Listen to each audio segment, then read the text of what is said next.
베드로후서 말씀을 보기 전에 빌립보서 3장 19절에서 29절을 잠깐 보도록 하겠습니다. 빌립보서 3장 19절에서 21절입니다. 신약 320쪽쯤에 있습니다. 21쪽 정도에 있습니다.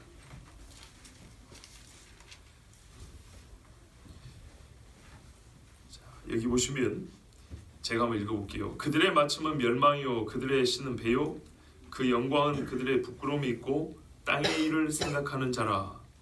그러나 우리의 시민권은 하늘에 있는지라. 거기로부터 구원하는 자 곧 주 예수 그리스도를 기다리노니 그런 만물을 자기에게 복종하게 하실 수 있는 자의 역사로 우리의 낮은 몸을 자기 영광의 몸의 형체와 같이 변하게 하시리라. 아멘. 여기를 일단 표시해 놓고요. 베드로서는 좀 이따 오겠습니다. 빌립보서 여기를 표시해 놓고 그 뒤에 골로새서 3장을 보십시오. 1절에서 4절입니다. 한번 제가 읽어보겠습니다. 그러므로 너희가 그리스도와 함께 다시 살리심을 받았으면 위의 것을 찾으라.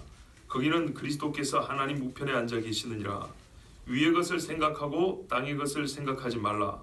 이는 너희가 죽었고 너희 생명이 그리스도와 함께 하나님 안에 감추어졌음이라.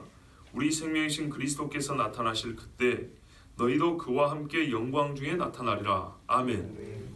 이 말씀을 사실은 두 말씀을 이렇게 딱 같이 펴놓고 보면 더 좋은데 우리는 그러지를 못합니다. 그러니까 이렇게 표시하는 대로 오가면서 한번 살펴보세요. 자, 여러분 이 두 말씀을 보면 이 세상을 사랑하는 신자의 참된 정체성을 가르쳐주는 말씀입니다. 우리는 장차 올 하나님 나라에 속하여 있다 그럽니다.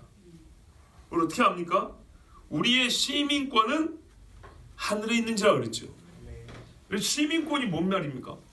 우리가 미국 시민권자이면 어떻게 하죠? 한마디로 미국 사람이죠. 유철수 기사님이 그분의 국적이 뭡니까? 현재 러시아라 그러죠. 그분이 얻은 거는 소위 러시아 시민권입니다. 그런데 러시아 사람으로 받아줍니다. 한국 사람으로 하지 않습니다. 그러면 우리가 빌립보서 3장 20절에 보면 우리의 시민권은 하늘에 있는지라, 그 말은 여기 땅에 살고 있는 우리가 소속은 하늘에 되어 있고 살 때 모든 권한 행사는 하늘에 있는 것으로 권한 행사라고. 그렇죠. 우리를 대우를 어떻게 해줘야 되냐면 이 땅에 살지만 하늘에 있는 사람으로 대우를 해줘야 한다는 얘기입니다. 미국 시민권을 가진 사람이 한국에 있다고 해서 이 사람 한국 사람으로 취급할 수는 없죠. 자, 엄청나게 쉽죠. 이 시민권을 너무 추상적으로 생각했어요. 이거는 지금 이 땅에 사는 그리스도인에게 주신 말씀입니다. 이 땅에 살아갈 때도 내가 한국 국적을 갖고 있지만은 본질상 내 시민권 어디 있다고? 저 위에. 그러니까 나 자신부터가 나는 어디 사람으로 받는다고요? 하나님 나라, 하늘나라 사람, 이렇게 생각하고 살아야 된다는 얘기예요. 성도들 간에도 그렇게 여겨줘야 한다는 얘기입니다. 이만한 정체성을 부여한 데가 어디 있습니까? 완전히 차원이 다르죠. 완전히. 그러니까는 좀 착하게 살아야 된다, 아니면은 기독교인답게 살아야 된다 정도가 아니라 처음부터 딱 세 글자 끝내줍니다. 너는 시민권이 한국이 아니야, 이 땅이 아니야, 하늘이야. 딱 이 한 말이면 모든 것이 정리가 되는 겁니다. 예. 그러므로 이 땅을 사랑하는 신자의 정체성을 딱 한마디로 표현해주는 거의 결정적인 말씀이 바로 이 말씀, 우리의 시민권은 하늘에 있다, 이 말입니다. 그러면 이와 같은 정체성 어떻게 획득하게 되었습니까? 어떻게 해요? 빌립보서 3장 21절에 그는 만물을 자기에게 복종하게 하실 수 있는 자의 역사로 우리의 낮은 몸을 변화시킨다 그랬죠. 바로 이분의 역사입니다. 예수님의 역사로 우리의 시민권이 하늘에 있게 됐어요. 또 골로새서를 보면 뭐라 그러냐면 1절에 3장 1절에 그러므로 너희가 그리스도와 함께 다시 살리심을 받았으면입니다. 죽었을 때는 우리의 시민권은 표현이 그렇지만 지옥입니다. 그런데 다시 살았잖아요. 죽은 게 아니라 살았죠. 살았으니까 어떻게 됩니까? 하늘의 시민권을 얻게 되었다는 얘기입니다. 자, 그러면 이와 같은 완전한 나의 회복, 하나님의 자녀로서의 이 완전한 회복은 누구로 가능해졌습니까? 그리스도 예수, 그리스도의 예수의 역사, 그리스도의 대속 죽음이죠. 절대적이죠. 이 일에 대하여 사람이 이만큼이나 버틴 게 없죠? 분명히 없습니다. 생명을 얻은 겁니다. 우리는 첫사람 아담으로 죽었고요, 마지막 아담으로 생명을 얻었습니다. 그랬을 때 이 생명 얻은 우리를 가리켜서 하나님의 자녀, 그리스도인, 거듭난 사람, 또 하늘의 시민권을 가진 사람, 이렇게 얘기를 합니다. 자, 그러면 여러분, 내가 이 땅에 있는 그 무엇보다 중요하죠. 보세요, 사람이 제일 중요하죠. 근데 제일 중요하고 제일 바뀌지 않고 제일 절망에 빠진 게 저 바다의 물고기 아니고 사람입니다. 근데 이 죽은 자가 살게 되는 것이 100% 그리스도의 사역이라면, 이 죽은 자가 사는 것 말고 오히려 그보다 작은 일인 우리가 소위 살면서 하는 이 문화, 문명생활이라는 것을 새롭게 하는 것은, 보세요, 이 새롭게 하는 것은 나로부터 시작되는 거예요. 나로부터. 사람이 하는 거죠. 사람이 완전히 새롭게 돼야 이게 새롭게 되겠죠. 그렇죠. 그러면 이 문명이 완전히 새롭게 되는 것도 누구로 말미암아 된다고 봐야 될까요? 예수 그리스도로 말미암아 되는 겁니다. 다시 보세요. 이 땅에 살면서 우리가 예수님이 한 사람 한 사람은 구원해줬고 새롭게 해주는데 100% 모든 사람이 구원받는 게 아니에요. 이 땅에 존재하는 동안 천국이 되는 게 아니라고요. 심판의 날이 가까울 뿐이지, 예수님이 구원해주는 사람은 많지만 구원 못 받고 살다 죽은 사람은 더 많아요. 그런 세상이기 때문에 이 땅에서는 예수 믿는 사람들이 아무리 문화를 새롭게 하고 교육을 새롭게 해도 어떻게 된다고요? 새로워지지가 않습니다. 사망으로 계속 갑니다. 그러면은 이 사람의 손으로 말미암은 것도 완전히 새롭게 되려면 누가 해줘야 될까요? 예수님이. 그렇죠. 그리스도가. 아시겠죠? 내가 영원히 거듭나는 건 100% 그리스도고, 세상이 새로워지는 것은 사람이 뭔가, 이게 절대 아니라는 말입니다. 이거는 지난 금요일, 우리 송구영신 예배 때도 말씀드렸습니다. 자, 우리의 생명이 완전히 그리스도의 사역으로 온전히 그분만의 능력으로 얻은 것이라면, 우리의 삶과 문화 사역과 문명의 발달이라는 것도 오직 그리스도 예수님의 능력과 권세로만, 그분의 사역으로만 회복되고 다시 살게 됩니다. 이거 꼭 기억해야 됩니다. 이는 우리로 하여금 영의 생명은 그리스도로 말미암고 육의 삶은 내 힘으로 나는 이상한 교리를 받아들이지 않게 하고, 인간의 탐욕을 거룩한 하나님의 뜻으로 가장하여 지상에서 사람이 만든 기독교 국가를 세워보겠다는 헛된 희망을 봉쇄합니다. 이는 마귀가 첫사람 아담을 타락시킬 때 부렸던 수작에 불과합니다. 뭐라고요? 네가 내 말 들으면 하나님이 지금 준 세상보다 더 멋진 세상 될 거야. 절대 불가능합니다. 첫사람 아담에게는 무죄한 상태에서 하나님께서 주신 피조물의 지속과 발전과 조화를 위한 다스림의 사역이 맡겨졌습니다. 이를 행하는 것은 아담이 받은 능력 중에 하나였고요, 이것을 누리는 것은 그가 받은 복이었습니다. 그러나 그의 타락으로 인간 자신, 내 존재만 훼손된 것이 아니고, 즉 하나님의 형상과 모양만 없어지거나 부셔진 것이 아니고, 모든 피조물이 변질이 되어버렸어요. 질서가 깨져버렸어요. 그래서 이 피조물을 다스리고 보존하고 개발시키는 것은 엄밀히 말해서 불가능하게 되어버렸습니다. 짐승 중에 일부만 사람 말을 듣습니다. 사실상 모순의 반복이 되고요, 발전과 후퇴가 함께 있고요, 유용함과 해로움이 공존합니다. 우리 사는 세상 그렇습니다. 약은 많이 만드는데 그 약이 쓸데없는 새로운 병들은 더 많이 만들어집니다. 그치요? 평화조약은 많이 맺지만 전쟁은 예전보다 훨씬 더 많아졌습니다. 미사일 한 방에, 옛날에는 화를 한 1000발 쏴야 죽을 사람이 지금은 미사일 한 방에 다 없어져 버립니다. 이 악순환과 모순의 공존을 완전히 폐하고 모든 것을 태초의 상태, 그보다 더 복된 상태로 회복할 일은 오직 그리스도 예수님이고, 그때는 그가 다시 오실 때입니다. 요한계시록 21장 5절에 보좌에 앉으신 이가 이르시되 보라 내가 만물을 새롭게 하노라 하시고 또 이르시되 이 말은 신실하고 참되니 기록하라 하셨습니다. 여러분이 이 주제 지금 제가 드린 말씀을 조금 더 반복하면 더 이해가 되실 텐데 시간도 그렇고 또 앞으로 엊그제와 앞으로도 반복이 나올 거기 때문에 오늘 이 시간에 반복하지 않습니다. 사람의 영의 구원은 주의 죽으심과 부활하심으로 시작 및 성취되었으나 구원의 완성은 주님 다시 오실 때임과 같이 인간과 함께 변혁되어 버린 이 세상도 완전히 회복되는 때는 주께서 다시 오실 때입니다. 그 전에 사람이 어떤 노력을 기울여도 절대로 회복 안 됩니다. 그래서 로마서는 이렇게 기록한 겁니다. 로마서 8장 19절에서 23절인데요. 피조물이 고대하는 바는 하나님의 아들들이 나타나는 것이니 피조물이 허무한데 굴복하는 것은 자기 뜻이 아니요 오직 굴복하게 하신 이로 말미암음이라. 그 바라는 것은 피조물도 썩어짐의 종노릇한 데서 해방되어 보세요. 인간의 힘으로는 썩어짐의 종노릇을 이길 수가 없다 그 말입니다. 성경은요 가장 근본적인 문제를 짚고 넘어갑니다. 그 바라는 썩어짐의 종노릇에서 해방되어 하나님의 자녀들의 영광의 자유에 이른 것이나 하나님의 자녀들의 영광의 자유라는 건 도대체 어떻게 얻어지는 겁니까? 근데 모든 피조물이 바로 이것을 기다리고 있다는 겁니다. 이 날이 언제입니까? 일이 언제 이루어집니까? 바로 주님이 다시 오실 때입니다. 사막에 샘이 넘쳐 흐르리라. 그죠? 사자와 어린 양이 뒹구는 그 이야기 아닙니까? 피조물이 다 이제까지 함께 탄식하며 함께 고통을 겪고 있는 것을 우리가 아느니라.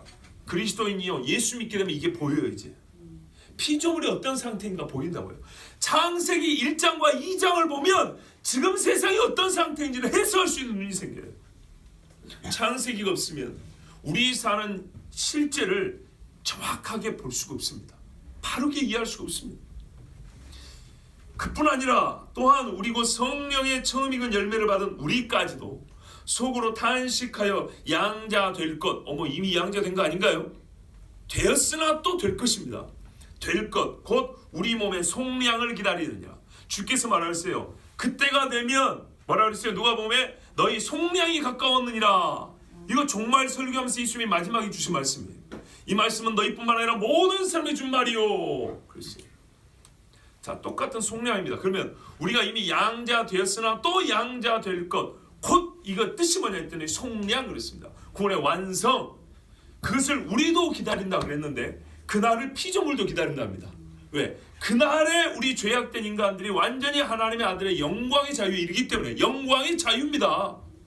이게 정치적 해방 정도 이야기 아닙니다. 영광의 자유에 이르는 그날 피조물도 그와 같이 자유롭게 될 것이기 때문에 그날 함께 기다린다 이 말씀입니다. 그러므로 이 세상에 아무리 훌륭한 인간이 다스린다 할지라도 절대로 이 땅은 새하늘과 새 땅이 되지 않고 에덴 동산이 될 수가 없습니다. 솔로몬이 다스린 데 보세요. 성경에 기록한 최고로 번영하고 영화롭고 행복한 때는 솔로몬의 때입니다. 그런데 그 솔로몬의 때에 이스라엘이 어떻게 됐습니까? 이스라엘은요 분열의 씨를 품고 살았습니다. 하나님이 그랬죠. 네 아들 때 쪼개버린다고. 솔로몬 살았을 때 준 이야기입니다. 그는 천성적으로 지혜로웠어요. 다윗이 그랬어요. 솔로몬아 너는 지혜로운 자인즉 이랬어요. 그런데 하나님께 간구해서 더 지혜를 받았어요. 그죠? 야고보서 말씀인가요? 누가 지혜가 부족하면 더 달라 하라며. 흔들어 부어 넘치도록 줬어요. 그래서 그는 탐구하고 살피고 관찰하여 사람들을 가르치는 그 탁월한 이스라엘의 선생이 되었어요. 그런데요 보세요. 마음을 뺏겨버렸어요. 누구예요? 이방 여인들에게. 그랬더니 이방 신들을 위해서 사당을 세웠어요. 그로 말미암아 그는 그 영화로운 나라를 파괴시켰어요. 그러니까 이게 뭡니까? 이 땅에 사는 사람은요 예수 그리스도의 예표는 되지만 예표는 뭡니까? 아담은 오실 자의 모형이라 꼭 뭐예요? 기껏해 아담 수준이라는 거예요. 아담 수준. 아무리 잘해봐야 깨지고 마는 겁니다. 그러므로 우리는 이 땅에 살면서 하나님의 법이 통용되고 지켜지도록 노력해야 하며 비록 타락한 사람이요 범죄한 세상이나 하나님의 의를 나타내러 힘써야 합니다. 이게 또 무슨 말이에요? 아까는 희망이 없는 것처럼 말. 그게 아니죠. 타락하고 범죄하였으나 하나님이 아담에게 뭐라 했어요? 여전히 처음에 말씀한 그 명령은 지속해 주세요.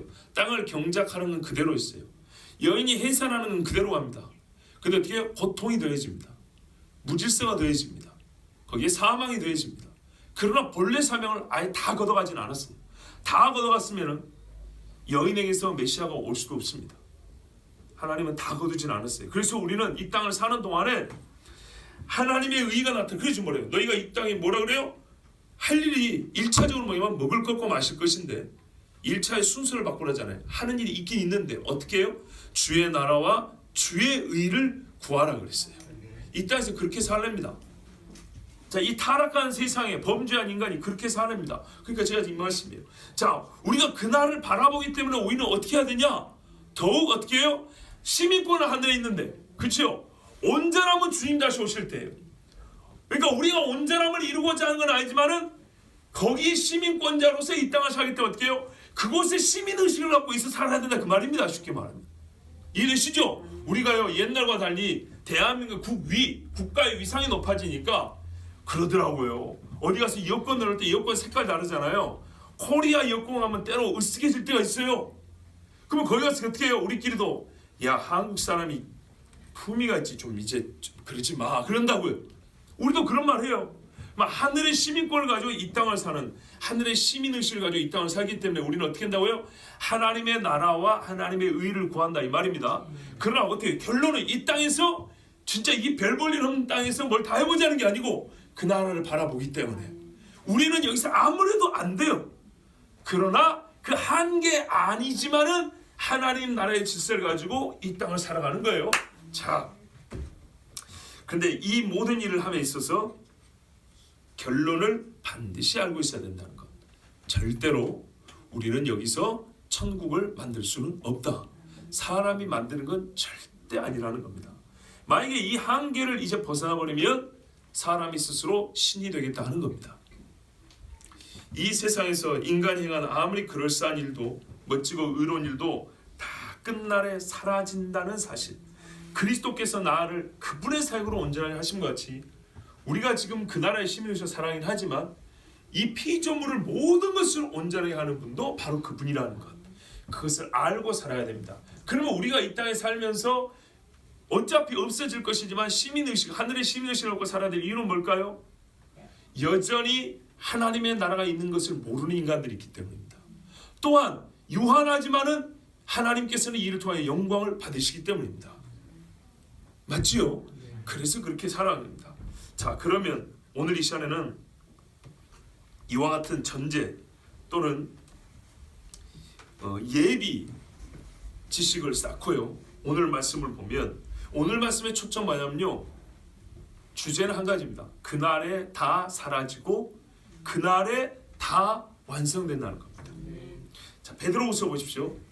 그러나 주의 날이 도둑같이 오리니 그날에는 베드로후서 이 말씀은 제가 수련회 때도 아마 마지막 때에 관한 말씀을 전한 적이 있고 또 베드로후서 강의 때도 있습니다. 오늘은 딱 한 가지 주제입니다. 그날의 모든 것이 사라지고 그날의 모든 것이 완성된다는 이 주제 입각에서 한번 보도록 하겠습니다. 그날에는 하늘이 큰 소리로 떠나간다. 자, 뭐 이렇게 보면 한도 끝도 없으니까 그냥 딱 정리해서 두 가지만 볼게요. 베드로서 한번 펴보세요. 3장 10절에서 15절 전반부까지 딱 두 가지로 정리합니다. 첫 번째는 뭐냐면 주제에 따라 정리해보면 첫 번째는 그날에는 모든 것이 불사름을 당하여 풀어진다. 곧 없어져 버린다는 얘기입니다. 악한 자의 악도 없어지고 선한 자의 선행도 사라집니다. 소돔과 고모라 바벨론도 땅속으로 들어가고 사람이 세운 예루살렘 성도 무너집니다. 수많은 교회와 기도원도 다 불살라질 겁니다. 좀 아깝지요? 근데 나는 예루살렘 성에서 들어가 살래요. 그냥 하늘에서 내려온 그 성에서. 이 모든 것은 선하다 할지라도 새하늘과 새 땅에 어울리는 것이 아닙니다. 예루살렘 성이라 할지라도 땅의 것은 하늘의 것에 기껏해야 모형일 뿐이며 성전은 아예 없어지고 하나님과 어린 양이 성전이 된다 그랬습니다. 생각해보세요. 예루살렘 성도 하늘에서 내려오고 성전은 하나님과 어린 양이 성전이라고 그랬는데 도대체 뭘 남길 필요가 있다는 얘기입니까? 제일 중요한 것이 그렇게 바뀌는데. 두 번째입니다. 그러면 우리는 이 땅의 모든 것이 사라짐으로 아무렇게 살아도 됩니까? 아니죠. 그날에 모든 것이 완성된다 그랬죠. 그 완성될 나라의 시민으로 우리가 살고 있단 말입니다. 이 땅에서 어떻게 살아야 되냐? 무의미와 허무 속에 사는 것이 아니고요. 너희가 어떠한 사람이 되어야 마땅하냐? 이 말씀 뒤에 따라 살면 됩니다. 거룩한 행실과 경건함으로 하나님의 날이 임하기를 간절히 바라보고 사모하라. 우리는 그 약속대로 의가 있는 곳인 하늘과 새 땅을 바라보도다. 그러므로 사랑하는 자들아 너희가 이것을 바라보나니 주 앞에서 점도 없고 흠도 없이 평강 가운데서 나타내 힘쓰라. 또 우리 주의 오래 참으심이 구원이 될 줄로 여기라 그랬습니다. 첫 번째는 뭐죠? 나 자신의 깨끗함과 정결함을 유지해야 됩니다. 보세요. 거룩한 행실과 경건함으로 그랬죠. 다 살라지기 때문에 그 나라에 갖고 갈 건 없어요. 근데 딱 하나 가지고 들어갑니다. 딱 하나 가지고 오라기보다는 딱 하나만 들어갑니다. 나는 들어갑니다. 요거는 못 들어가는데요. 나는 들어갑니다. 들어가느냐 못 들어가느냐는 물론 믿음 여하에 달라지겠지만 내가 믿는 자라 할 것 같으면 나는 들어가는데 그때 내가 어떤 자로 들어갈 것이냐를 지금 말씀하는 겁니다. 다른 거는 살라지 없어지지만 사람은 그날 들어가는 그런 존재로 여겨지는데 하나님의 형상과 모양만 들어갈 수 있는 것인데요. 조건은 거룩한 행실과 경건함이요. 또 14절 후반부에 보는 주 앞에서 점도 없고 흠도 없이 평강 가운데 산 자들입니다. 이런 사람들이 주님 다시 오실 때 남아 들어간다 그랬습니다. 이런 자들을 살리려고 주님이 하시는 게 뭐냐면 그게 바로 휴거입니다. 휴거. 이해가 되시죠? 예. 또한 주의 세상 다스림과 시간의 섭리를 받아들여야 합니다. 그게 바로 주의 오래 참으심이 구원이 될 줄로 여기라 말씀입니다. 자, 이와 같은 말씀을 너무 간단히 넘어갔나요? 하여튼 이와 같은 말씀을 구약의 선지자 이사야를 통해서도 우리에게 미리 말씀해 주셨는데 이제 이사야 보겠습니다. 65장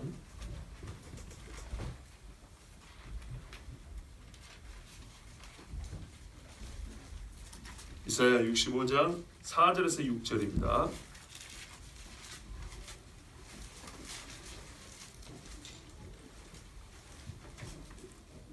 한 절씩 교도 17절에서 25절이죠. 17절에서 25절 한 절씩 교도하시고 마지막 절을 같이 보겠습니다. 보라, 내가 새하늘과 새 땅을 창조하나니 이전 것은 기억되거나 마음에 생각나지 아니할 것이라. 너희는 내가 창조하는 것으로 말미암아 영원히 기뻐하며 즐거워하시니라. 보라, 내가 예루살렘을 즐거운 성으로 창조하며 그 백성을 기쁨으로 삼고 내가 예루살렘을 즐거워하며 나의 백성을 기뻐하리니 우는 소리와 부르짖는 소리가 그 가운데서 다시는 들리지 아니할 것이며 거기는 날수가 많지 못하여 죽는 어린이와 수완이 차지 못한 노인이 다시는 없을 것이라. 곧 100세에 죽는 자를 젊은이라 하겠고 100세가 못되어 죽는 자는 저주받은 자이니라. 그들이 가옥을 건축하고 그 안에 살겠고 포도나무를 심고 열매를 먹을 것이며 그들이 건축한 데에 타인이 살지 아니할 것이며 그들이 심은 것을 타인이 먹지 아니하리니 이는 내 백성의 수완이 나무의 수완과 같겠고 내가 택한 자가 그 손으로 일한 것을 길이 누릴 것이며 그들의 수고가 헛되지 않겠고 그들이 생산한 것이 재난을 당하지 아니하리니 그들은 여호와의 복된 자의 자손이요 그들의 후손도 그들과 같을 것임이라.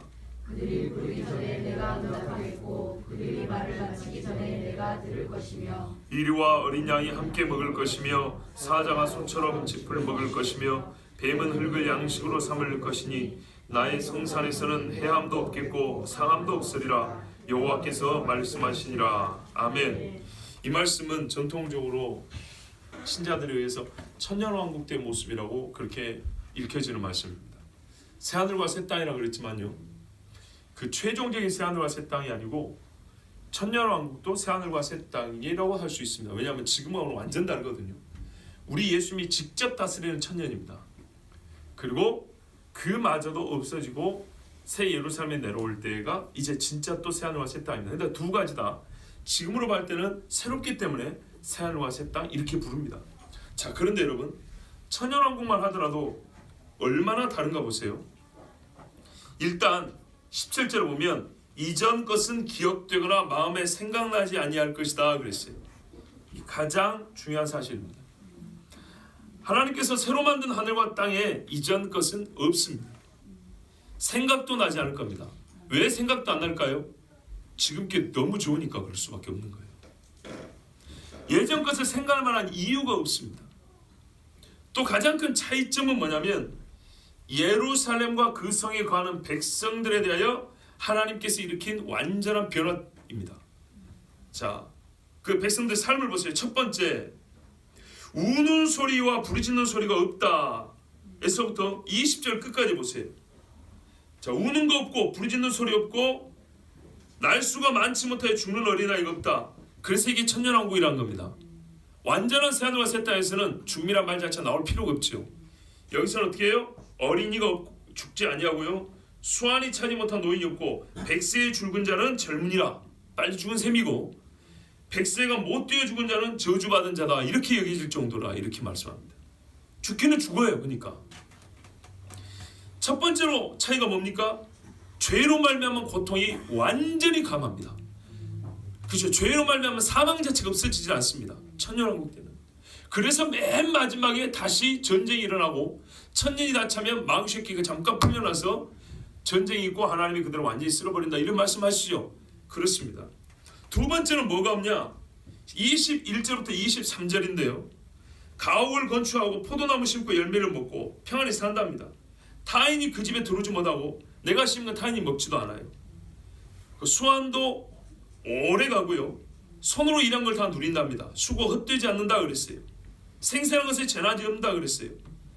자, 이거 뭡니까? 생산과 삶의 경영이 완전히 복이 된다는 얘기입니다. 세 번째는 24절인데요. 그들이 부르기 전에 내가 응답하였고 그들이 말을 마치기 전에 내가 들을 것이며, 하나님과의 관계가 엄청나게 가까워집니다. 그렇죠? 말하기도 전에 다 알고, 지금은 하나님 뭐라 그랬어요? 너희가 내가 다 알지, 그럴지라도 나에게 구하여야 할지냐 그랬어요. 근데 이때는 구하기도 전에 하나님께서 알고 듣고 주신다는 말씀입니다. 자, 하나님과의 관계가 지금 우리가 말하는 소위 중간에 막힌다이라는 게 없습니다. 네 번째요. 25절입니다.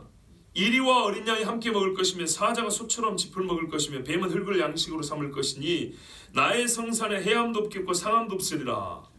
자, 사람의 죄로 말미암아 첫 피조물이 상실하였던 아름다움과 동식물의 생태계는 처음처럼 회복된다는 얘기입니다.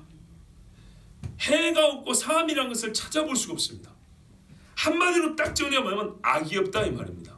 악이 없어요. 그런데 이 천년의 마지막에 가면 마귀가 잠깐 놓이니 그때 뭐가 생겨요? 악이 다시 유발돼요. 그러므로 악의 근원은 하나님이 아닙니다. 마귀죠. 자, 그런데 여러분, 이와 같은 나라 사람이 만든 거 보셨습니까?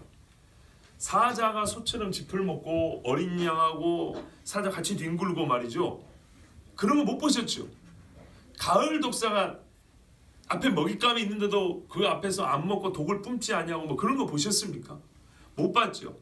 아무리 사람이 독사를 잘 길들여도, 아무리 이 땅에 정치제도를 잘 세우고 복지제를 잘해도 해양도 없고 상함도 없다 이런 일이 있을 수가 없어요. 아무리 사람들이 양심적이어도 어느 나라든지 곡식을 걷어놨는데 훔치러 가는 사람이 없다, 도둑질하는 사람이 없다, 그런 데는 없어요. 반드시 있어요. 그런데 이 모든 것들이 이루어지는 나라, 사람이 만들 수 있을까요? 절대 못 만듭니다.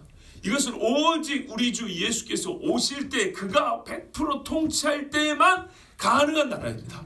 그래서 우리가 하나님 나라 할 때 너무나 추상적으로 생각하면 안 된다고요. 진짜로 이런 나라를 우리 주님이 와서 만드시고 다스리니까 하나님 나라를 얘기하는 거예요. 그리고 그 나라가 우리에게 임할 때 보세요. 예를 들어서 예수 이름으로 귀신이 나갔어요. 자, 예수 이름 빼고 이 땅에 속한 무엇으로 할 수 있으면 한번 가져와 보십시오. 없지요. 그러니까 순전히 예수의 능력으로, 순전히 예수 이름으로만 되는 거니까 뭐라 그래요? 그곳에 하나님 나라가 임했다고 말을 하는 거예요. 자, 그런데 어떤 사람들은 우리 사람이 행한 일로 이 나라의 건축자재를 준비하는 마냥 얘기하거나 이 나라를 장식할 보석을 자기가 준비한 것과 같이 그런 식의 이야기를 하는 꽤나 똑똑한 신학자들이 있습니다. 그분들을 이 시간에 다 일일이 비판하는 시간 아니니까요. 그런 사람들이 있다는 걸 아시고 제발 여러분, 사람이 우리가 주의 나라를 준비하는 거야. 자기 삶이나 깨끗하게 살아 그러세요.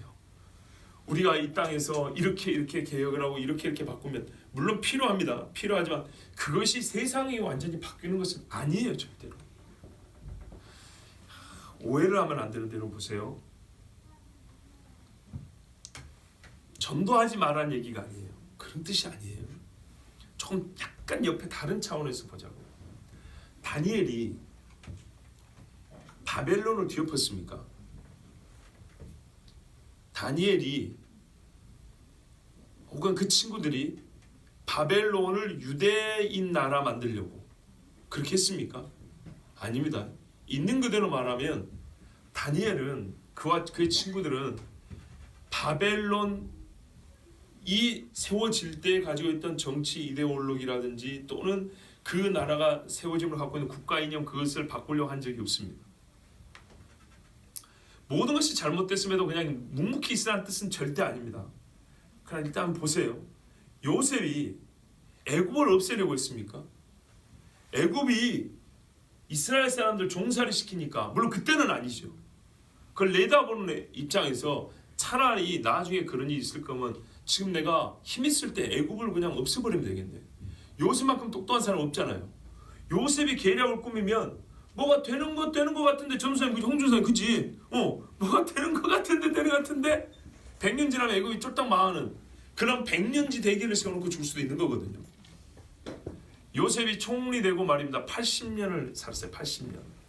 80년이면 이 나라 말아먹으려면 충분히 할 수 있어요. 그렇죠? 요셉이 그런 짓 안 했어요. 그런데 희한하죠. 요셉이 있어서 애굽이 번영을 했어요. 다니엘이 있어서 바벨론이 괜찮은 나라였어요. 그죠? 그런데 어떻게 해요? 이 사람들은 거기서 자기의 야망을 이루거나 꿈을 가지지 않았어요. 이게 이 시민의식이 뭔지 아시겠죠? 하나님 나라 시민권의 시민의식입니다. 그러면 이 나라들이 하나님 보시기에 좋아서 하나님이 이 나라에 그냥 마냥 이 나라를 통해서 영광을 받으시고 이 나라에 복 주시길 바라서 그러냐? 그건 아니에요.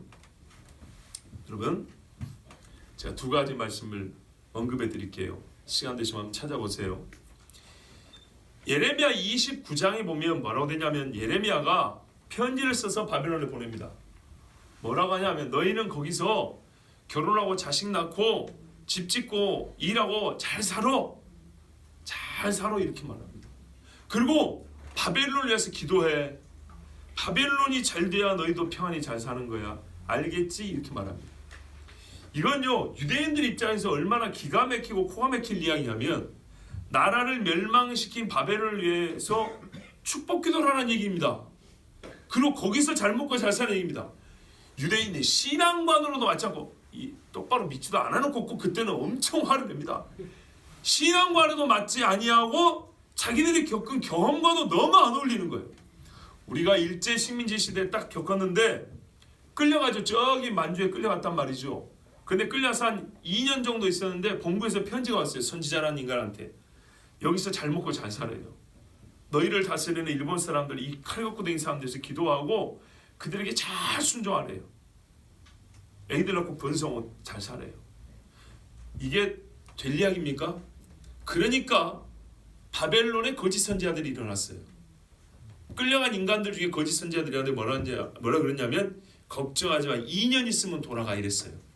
이게 바벨론 포로기를 겪었던 사람들이 듣고 싶었던 소리였어요.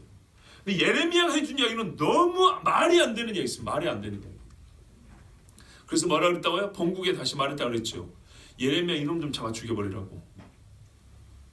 그런데 여러분 우리가 참 이래서 안타까운 거예요. 예레미야 편지의 뒷부분을 꼭 봐야 돼요. 70년이 차면 하나님이 돌이켜 오리라 그랬어요.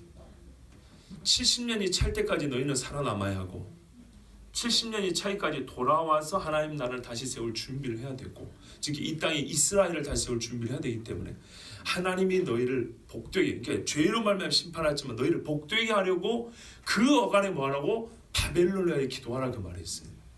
너희가 그 나라에 복수한다고 심판한다고 너희끼리 이상한 짓 하지 말고 하나님이 다 보고 있으니까. 하박국이 그건 다 기도해놨다 이미. 하나님, 악인이 자기보다 더 의로운 사람을 치는 걸 어찌 보고 계십니까? 걱정하지 마. 때가 되면 내가 해결할 거고 의인은 믿음으로 말미암아 산다 했죠. 그거 너희가 고민하고 생각하는 거 하박국이 다 했어. 내가 응답해줬어. 너희는 뭐 하라고? 정말 나를 믿으면 70년 기다려. 이거였어요. 그래서요, 이 말씀을 받은 자들은 어떻게 했냐면 두 가지를 했어요. 바벨론이 잘 되기를 열심히 구했어요. 그래서 그 안에서 그 나라 국민으로 최선을 다해 살았어요. 자기들이 원수 갚으려고 하지 않았어요. 그 나라 뒤집으려고 하지 않았어요. 그런데 뭐 하는지 아십니까? 이렇게 기도했어요. 시편 137편에 보면 우리가 바벨론의 여러 강변 거기서 예루살렘을 기억하며 울었다 그랬어요. 그러면서 뭐라 하는지 아십니까? 바벨론아, 딸 바벨론아, 너를 하나님이 때려쳐버릴 거다. 그런데 네가 우리 어린애들을 땅에 쳐 죽였겠다. 하나님께서 너의 어린애들도 땅바닥에 쳐 죽여버릴 거다. 이렇게 기도를 했어요. 그러니까 이게 참 모순되게 보이죠. 근데 그게 아니에요. 왜냐면요, 하나님이 처음에 바벨론을 끌어갈 때부터 말씀한 거예요. 하박국이도 줬단 말이에요. 분명히 내가 이들을 심판한다 이 말이에요. 그러니까 너희는 내가 너희를 향한 뜻을 알고 정말 이 땅에서 제사장 나라 세우고 제사장 민족으로 살게 하는 너희를 향한 내 뜻을 제발 알고 너희가 나보다 앞서지 말고, 아시겠죠? 너희는 이 땅을 살아가는 동안에 내가 너희를 살게 하려고 포로로 끌렸지만 이와 같은 바벨론은 나라가 필요한 거예요. 애굽이라는 나라가 없으면 정말 생각해보세요. 나라 없는 자의 서름이 얼마나 큽니까? 집이 없는 자의 서름도 얼마나 크고, 솔직히 신자지만 교회만 없어도 얼마나 그 서름이 큽니까? 나라 없이 떠돌아다니는 사람의 서름이 이루 말할 수가 없어요. 너희가 잠시 종살이하고 있지만 그 나라를 위하여 너희가 기도하라. 그 나라 백성들이 잘 되기를 위하여 기도하라. 그 우러는 중에 그들은 너희 하나님을 너희를 통해서 알게 될 것이, 여기 동방마사 돌아오잖아요. 그리고 그들의 오랜 죄에 대해서는 내가 알아서 심판한다. 이게 하나님 나라의 시민의식이라고요. 그러니까는 우리는 두 가지를 얘기하는 거예요. 그래서 우리끼리도 그렇게 기도하는 거예요. 뭐래요? 하나님 이 영혼이 참 잘 되기를 원합니다. 그런데 잘 되기를 원해서 기도하지만 하나님이 잘 되기를 원하는 그 말씀을 안 들어요. 그럼 어떻게 해요? 한편 알아요. 하나님의 심판이 가까운 줄도 압니다. 이렇게 말하는 거예요. 이게 모순이 아닙니다. 보세요. 하나님은 모든 사람이 진리를 알고 구원에 이르기를 원한다 그랬어요. 그걸 원해요. 그렇게 우리를 이끌어 가세요. 막 예수 믿도록 주변에서 붙여주세요. 그런데 어떻게 해요? 너희는 필시 어떻게 된다고요? 거역하는 백성은 죽으리라 그랬다고요. 그래서 우리는 어떻게 합니까? 주여 구해 주시옵소서 하면서 동시에 말해요. 하나님 이 땅에 원수를 갚아 주시옵소서 이렇게 기도한다고요. 이게 하나님 나라 시민의식을 가진 사람들의 삶이다 이런 말입니다. 그러니까 우리가 이 땅에 살면서 우리가 이 땅을 새롭게 해서 완성하고 뭔가를 새롭게 해서 뭐랄까요, 하나님 나라를 대체할 만한 사람이 맞는 하나님 나라 세우겠다. 이것은 어불성설이고요. 주께서 그렇게 명한 적이 없어요. 예수님이 분명히 하면 네 영혼 구원도 내가 다 하고 이 세상을 새롭게 하는 것도 내가 다 한다 그랬어요. 그런데 그 주제넘는 짓을 하고자 할 때 우리는 교만의 죄가 이렇게 막 부풀려지는 거예요. 사람의 의에 대해서도 내가 행위를 해가지고 하나님 앞에 의를 얻겠다 하면은 어떻게 해요? 의를 얻지 못하는 것이고, 이 나라의 삶도 내가 이제 뭔가 약간의 의를 가지고 있으니까 내가 나서 이 세상을 완전히 변화시켜 보겠어. 그러면은 절대 안 되고 오히려 더 악이 횡행하는 세상을 만든다고요. 그러면 선을 행할 의지를 갖지 마라 그런 말이 아니고요. 우리가 할 수 있는 범위가 있고 하나님이 허락하는 경계선이 있단 말이에요. 경계선이. 그게 우리가 보니까 요셉이 했던 거라고요. 다니엘이 했던 거라고요. 아시겠죠? 국가를 뒤엎는 것, 나라와 이걸 지형을 바꾸는 것은 사람이 정치적인 수완하는 것이 아니고 뭘 하라고요? 하려면은 기도하라는 거예요. 기도. 하나님 그 나라의 시민권자니까 그 나라의 힘을 빌려갖고 하는 것이지, 우리가 이 땅에서 그걸 바꾸면은 완전히 새 하늘이 되고 새 땅이 되고 기독교 국가라는 것도요, 그 나라의 국교가 기독교가 될 수 있지만 완전히 기독교인으로 가득 차고 완전히 기독교 진리가 가득 차서 도둑놈 하나 없는 그런 세상은 절대 이루어지지 않습니다. 이거는 믿음이 없어서가 아니고 내가 믿음이 좋으니까 하는 얘기입니다. 나는 절대로 도둑놈이 안 살린다는 믿음이 있어요. 성경이 그렇게 가르치니까요. 인간은 주님 다시 오셔가지고 완전히 새롭게 하기 전까지는 죄를 짓지 않을 수가 없습니다. 타락한 존재입니다. 근본적으로. 그러므로 무슨 말이냐면 이 근본을 바꾸겠다는 것은 안 된다 그 말입니다. 실망 속에, 그래서 허무 속에 살아가는 건 아니고, 그러나 하나님께서는 근본을 바꾼 것은 주님이 하실 것이지만 그의 선취, 그 나라를 미리 맛볼 수 있는 부분적인 그 나라가 오고 있다는 증거를 우리에게 주시고 그 증거를 드러낼 자로 신자들을 쓰신다는 얘기입니다. 그래서 애굽 안에 요셉이라는 사람이 있어서 하나님의 통치가 애굽이라는, 그렇죠, 세상 왕 바로가 있는데 요셉이라는 사람을 통해서 하나님 나라의 질서가 요셉을 통해서 세워지는 것을 우리가 본다 이거죠. 느부갓네살 왕이 있는데 느부갓네살 왕이 그걸 패한 게 아니에요. 있기는 있는데 어떻게 해요? 하나님이 다니엘을 통해서 가르쳐 준다고요. 세상 나라를 다스리시는 분은 실제로 하나님이십니다. 사람을 높이기도 하고 낮추시는 일은 하나님이십니다 이랬다고요. 자, 벨사살이 왕이 됐을 때, 느부갓네살 아들 벨사살이 왕이 됐을 때 그는 충신 다니엘을 패해버렸어요. 다니엘을 저기 좌천시켜버렸다고요. 다니엘이 누군지도 몰라요. 그 어머니가 와서 말해줄 때 알아요. 이럴 수가 있습니까 세상에. 자기 아버지의 옆에 있었던 총리 중에 최고였는데, 그죠? 그때 벨사살을 없애고자, 나를 몰라줘, 다니엘을 몰라줘, 벨사살을 없애야 한다고 다니엘과 그 일당들이 일어난 게 아니고, 다니엘은 좌천나서 저기 있었는데 하나님이 나타나셔서 그를 쓰신 다음에 그날 쳐 죽여버렸다고요. 이해가 되시죠? 이게 하나님 나라 백성이 이 땅에서 평온하고 하나님이 허락하신, 보세요, 너희가 그날 그때와 섭리라 그랬죠. 주의 오래 참으심이 너희 구원이 될 줄로 알라. 그날을 바라보는 자들은 이렇게 기다리고 참는 중에 우리의 인간이 허락하신 한계 안에서는 의를 하고 최선을 다하지만은 그 위에 상위 차원, 말하면 국가적 차원, 아시겠죠? 세상 다스림의 차원에 있어서는 어떻게 하라고요? 하나님의 전적인 주권을 인정하고 우리가 이 안에서 하나님이 주시는 그 평강 가운데 나타내 힘쓰는 일만 하면 된다 그 말입니다. 이거를 다르게 표현하면 예수쟁이들이 총을 들지는 말아야 한다는 얘기입니다. 예수쟁이들이 칼을 드는 건 아닙니다. 칼에 찔려 죽임을 당하고 총에 맞아 죽더라도 예수쟁이는 칼 들고 총 들고 설치는 게 아닙니다. 그렇게 되면 하나님이 하실 일을 내가 해버리겠다는 꼴이 되는 거예요. 하나님이 하십니다. 법을 만든 사람은 최대한 성경적으로 그렇게 만들어야 합니다. 공부를 가르치는 선생님은 기도하면서 자녀들에게 정말 하나님의 진리를 가르치기 위해서 최선을 다해야 합니다. 그러나 내가 이 모든 것을 다 뒤집어 엎어가지고 새롭게 해보겠다. 그것은 또 얼마 못 가서 부패합니다. 그거는 불가능합니다. 불가능하다는 결론을 알지만 그 다음 결론, 주님이 오셔서 모든 것을 회복하라는 그 소망을 가지고 그 안에서 우리는 그 때를 기다리면서 우리가 할 수 있는 범위의 일, 하나님의 나라 시민권자로서 시민의식을 갖고 사는 겁니다. 표현을 하면 이렇게 할까요? 우리가 대한민국 사람이잖아요. 대한민국 시민권자로서 좀 죄송하지만은 우리끼리니까요. 저기 서남아시아나 동남아시아에 좀 우리보다 좀 그래요. 그냥 편하게 말할게요. 못 살고 좀 아직 발달하지 못한 나라에 가서 산다고 하자고요. 그 나라를 우리가 바꾸는 건 아닙니다. 그렇죠? 그 나라의 법이나 그 나라 국가 제도나 그 나라의 정부 체제를 우리가 뒤흔드는 건 절대 아닙니다. 그런데 어떻게 살아요? 나 한국 사람이야. 이 자부심만 갖고 이 의식만 있어도 어떻게 해요? 그 나라 사람들도 안 지키는 공중 질서를 지켜요. 그 나라 사람들도 안 지키는 뭐예요? 악법도 잘 지켜요. 그 나라 사람도 희생 안 하는 그 나라 사람들을 위해서 내가 희생하고 내 먹을 걸 나눠줘요. 그럼 어떻게 되겠어요? 그 나라의 지도자들이 본단 말이죠. 그럼으로써 당신 같은 사람이 어떻게 하냐면서 내 옆에 와서 나의 모사가 되어주세요. 이렇게 한단 말입니다. 이런 식으로 하는 것이 기독교인이 할 일이라는 말입니다.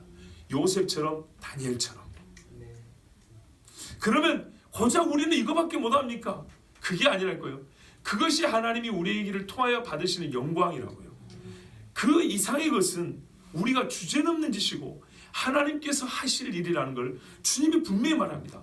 그러니까는요, 결정적 변화는 우리의 죽은 몸을 완전히 살게 하신 것이 주님인 것처럼 우리의 삶의 모든 이 나 밖에 있는 이 세상에 속한 모든 것을 완전히 새롭게 하실 일도 주님이 하신다는 말입니다. 제발 이것을 인정하고요, 우리가 살아야 됩니다. 그날 모든 것이 소멸됩니다. 그리고 그날 모든 것이 완성됩니다. 그러니까 우리가 그날을 바라볼 이유가 훨씬 커졌잖아요. 이 말은 우리가 사는 동안 험하게 살자는 게 아니고 그날을 바라보는 소망을 더 크게 가지자는 말입니다. 그러면 이 땅에서도요, 우리가 세상을 완전히 새롭게 하지는 못해도요, 세상의 빛으로는 살아요. 보세요, 여러분, 어둠이 없어지지는 않는다니까요. 어둠이 없어지지는 않는데 내가 서 있는 곳에 빛이 나요. 그 지경을 밝힌다고요. 등경 위에 두나니.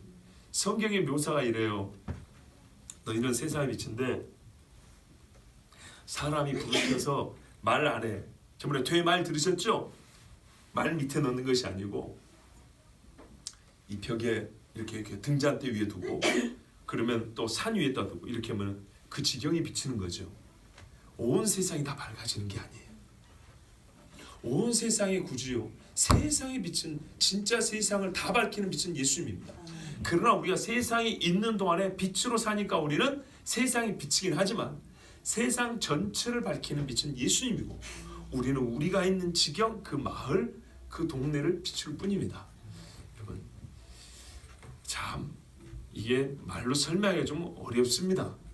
긴가민 이것 같고 저것 같기도 하고 그렇지만요, 이 미묘한 이 구분을 여러분 하시고 들어주시기 바랍니다. 자, 이후에도 제가 이제 이 말씀, 이 주제, 우리 주제와 상관된 말씀을 앞으로 전할 건데 조금 더 세부적으로 앞으로 시간이 되면 또 몇 번 더 전하도록 하겠습니다. 일단은 지난 시간에 이어서 우리가 다시 한번 확인하는 것입니다. 이번 시간에는 모든 것은 주님이 다 바꾸신다. 이 세상에 속한 건 사라진다. 그러나 우리가 허무 속에, 무의미 속에 살아가는 것이 아니고 그 시민권을 가지고, 그 나라의 시민의식을 가지고 이 땅을 사랑함으로 우리의 삶을 뭐래요? 너희가 경건함과 정결함으로 그 나라를 사모하라 그러죠. 요 정도로 충분하다. 이 정도가 바로 다니엘이요, 요셉이요, 사도들이 살았던 것이고 이 삶이 곧 그 나라를 바꾼다고요. 정말 비근한 예를 하나만 더 들게요. 사도 바울이 로마를 뒤집진 않았는데 사도 바울과 신자들만 로마가 뒤집어졌지요. 뭔 말인지 아시겠지요. 그들은 로마를 뒤집고자 하지 않았지만 그들로 말미암아 로마가 뒤집어졌어요. 로마 내에서 군사를 동원하지 않았어요. 로마의 법에 따라 그냥 죽어줬어요. 그랬더니 로마가 뒤집어졌다고요. 이게 그리스도인이 하나님 나라 시민권자로서 하나님을 모르는 세상에서 살아가는 길이요 법이라고요. 이 한 법으로 두 나라를 걸면 저 나라의 뜻이 이 나라에서 바로 로마에서 이루어진다고요. 그런데 또 어떻게 됐습니까? 로마가 뒤집어졌는데 뭐라고? 한계가 있다 그랬죠. 그러니까 그 나라가 소위 기독교 국가라고 자칭하지만 타락이 동시에 시작되었어요. 교회가 부패하고 저 로마 카톨릭이라는 가짜 기독교가 탄생하지 않았습니까? 그러니까 이런 것을 보는 눈이 바로 제가 지금 이런 것을 통으로 전체적으로 이렇게 통신으로 볼 수 있는 눈을 갖추자고 지금 전하는 말씀입니다. 그러면 우리가 하나님의 세상 다스림을 볼 수 있고요, 주님이 최종적으로 오셔서 세우신 나라가 얼마나 귀한지 우리가 그 나라를 말씀 그대로 사모하라, 베드로서 그랬죠. 사모하고 바라본다 그랬어요. 왜 사모해야 되는지 바라봐야 되는지도 이유가 더 확실해지는 겁니다.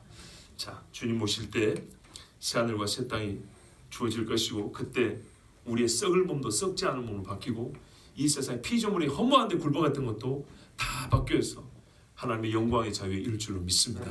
우리 이 시간 함께 기도하겠습니다.